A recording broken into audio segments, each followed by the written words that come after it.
It's a mailbag. We answer your questions here on the show. A super thanks from Jay Smooth. When do you think Zack Martin comes back? I think your over-under is maybe the first practice back in Frisco. Cowboys trying to play hardball right now. We'll see if that works out. Who caves from that perspective? Because, Martin would miss a lot of money. He doesn't want to miss that. Cowboys can't play Josh Ball at right guard. It's week 1, I'll tell you that much. So, staring contest for now. At some point, it'll get solved, but it's also not great that it's at this stage already. Now, that was a super thanks. If you don't know what that is, allow me to explain. It is a feature on YouTube, a live show. You can do a super chat. On demand, a normal video, you can do a super thanks instead. You can edit your message, send it in. Any super thanks we get, we will give you guys a shout out because we appreciate your support here on the Cowboys Report. From Blood Slinger, who do you think will be franchised next year? Pollard, Steele, or someone else? It's a really good question that doesn't have a really obvious answer. We do have the projected franchise tag numbers, which could change a little bit over the next year or so, or half year. The issue is offensive linemen are grouped together. So the franchise tag for Terence Steele and Tyler Biadasz is $23.8 million for both guys. That is far below what I think a multi-year deal would look like for either player. Tony Pollard, this is a bit unusual because the running back market's been so bad. The second-year franchise tag is either 120% of last year's salary or the normal franchise tag number. It is almost always the 120% figure. For running backs, it's actually the current number. The 120% would be about, $12 million and change. This is $13 million and change. That's a lot to pay back for 1 year. Jayron Kearse, he's awesome. Is he $18.5 million worth? I'm not so sure. Stephon Gilmore, $20.12 million at this stage. Maybe. That's probably asking for too much when you're paying Diggs about that amount of money. So the tag might not be used. If it is, maybe Pollard, Steele, or Kearse make the most sense. From Donovan Jones, will Deuce Vaughn be RB2? He's got a chance at it. Probably helped out a little bit by the Ronald Jones suspension that broke on Monday during the live show. It was about literally 5 minutes before we filmed the mailbag is when it happened. I think he's got a shot at it. I'm a big fan of Deuce Vaughn's game. I liked him a lot coming out of Kansas City. He was one of my guys in that class.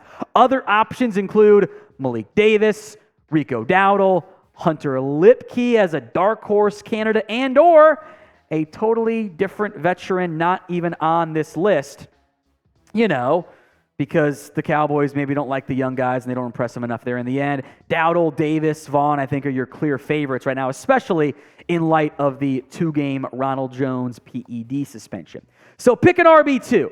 DV for our small king, Deuce Vaughn.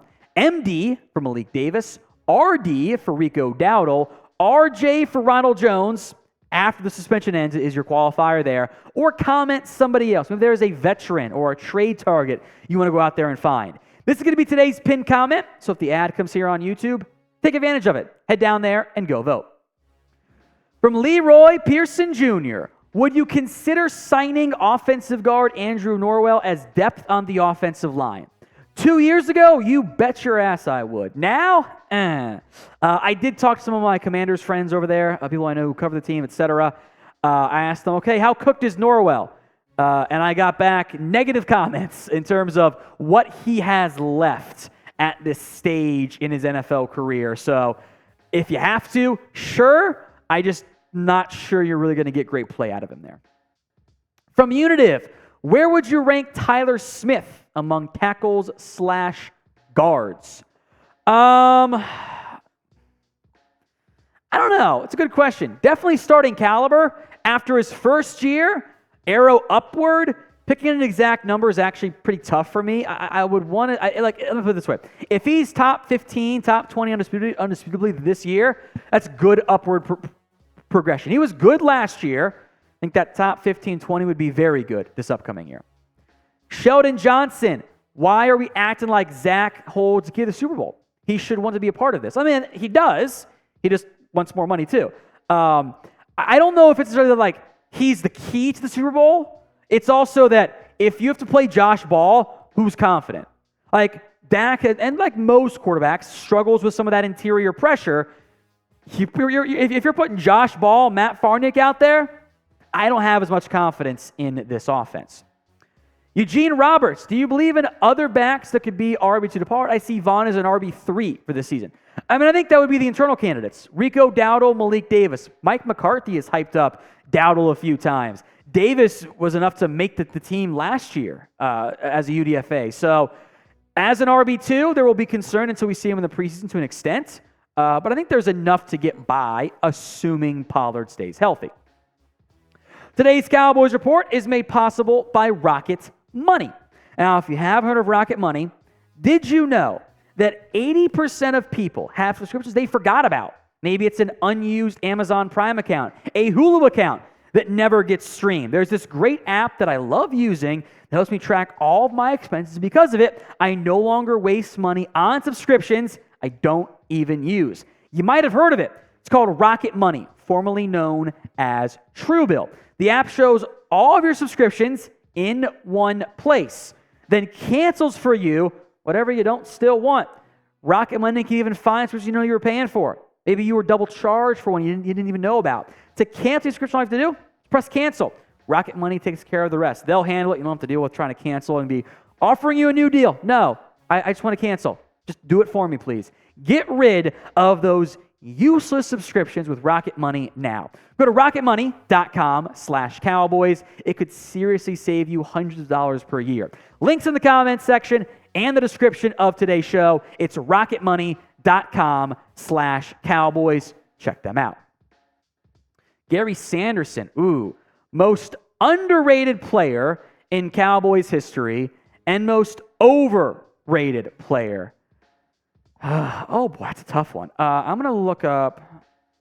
I'm gonna do this on the fly here, just to like get my bearings, like the the AV's approximate value from Pro Football Reference.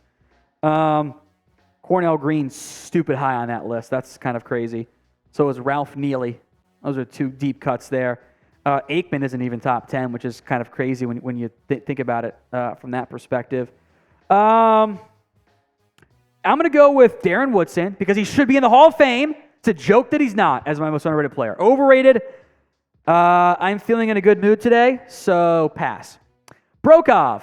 Why not just give Martin $20 million extra this year? Doesn't affect your future cap. It's like we're spending it anyways. Why don't they get to give him 20? I'm thinking give him 5, and I think that would be enough, right? The unused money does roll over, so you are able to still have it available if you don't spend it. But I think the gist of your point of, hey, you give it to him is probably fine. Unitive, what is a good season for Dak?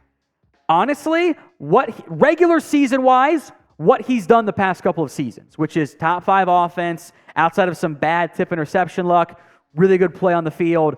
That's a good season. Regular postseason, what we want is to get further than just the divisional round and lose to a better Niners team for the 3rd straight year.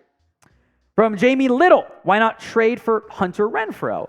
I think it's just because the Cowboys don't view it as a big need for starters. They love Lamb, a lot of buzz, positive buzz on Cooks.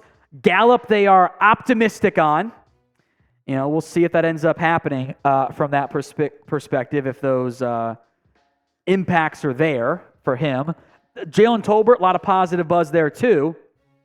But, Hunter Renfrow in the end is he's a slot only. And you're going to play Lamb a lot in the slot because it maximizes his impact and his ability. So I'm not necessarily sure that slot-only receiver, for what it would cost you money-wise and contract-wise, is worth it as we sit currently from the Cowboys' perspective here. Now, if you guys have trade ideas, give me the comment section for me. Trade for a player, trade away a player, do some crazy blockbuster deal, whatever it is. If you have those Cowboys trade ideas cooked up and ready to go, put them in the comment section right now. Any trade idea, bonus points if it's realistic. Not all of them are realistic from that perspective. So get your trade ideas for me in the comment section right now. Leroy Pearson Jr., is it possible to adjust Martin's 2023 salary since his contract has been restructured already? Yes. You can still give him a bonus, a new deal. You can still give him more money. That's still very doable from that perspective. But the restructured contract, right, did happen already. That part would not change. You just be giving him more on top of what he's already projected to get at this stage. Sarah Boyette brings Zeke back since Ronald Jones is already suspended. Let's see here.